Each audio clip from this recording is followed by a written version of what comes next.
Hello বন্ধুরা, আপনারা সবাই কেমন আছেন? আপনারা দেখছেন রাধিকার রান্নাঘর। আজ আমার মা বানাবে আলু দিয়ে খুব সুন্দর আলুর ফুলুরি।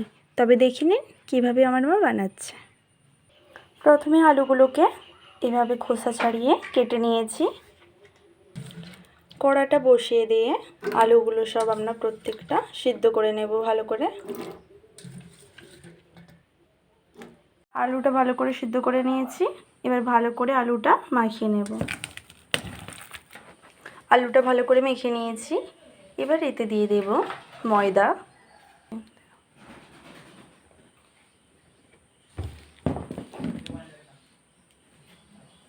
পরিমাণ মতো লবণ,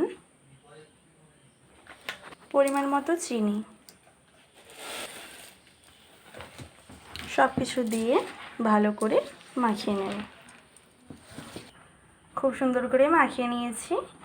এবার 10-15 মিনিটের মতো চাপা দিয়ে রেখে দেব। দেখুন বন্ধুরা, আলুর গুলগুলার ব্যাটারটা রেডি হয়ে গিয়েছে। এবার আমার মা কড়াই তেল বসিয়ে একটু একটু করে ভেজে নিচ্ছে। গ্যাসটা লো ফ্লেমে রাখবেন, তাহলে লাল হয়ে যেতে পারে। ভেতরটা হবে না, বাইরেটা কাঁচা থাকবে, কিন্তু বাইরেটা লাল হয়ে যেতে পারে। দেখুন কড়াতে দিতে দিতেই কত সুন্দর ফুলে গিয়েছে। এইগুলো ভালো করে লালচে লালচে করে ভেজে নেব। দেখতে পাচ্ছেন খুব দেখুন ফুলে গিয়েছে।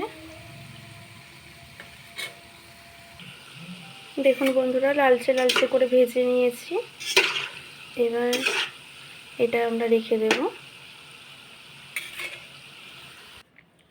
দেখুন বন্ধুরা, আমাদের আলুর খুব নরম নরম ফুলুরি হয়ে গিয়েছে।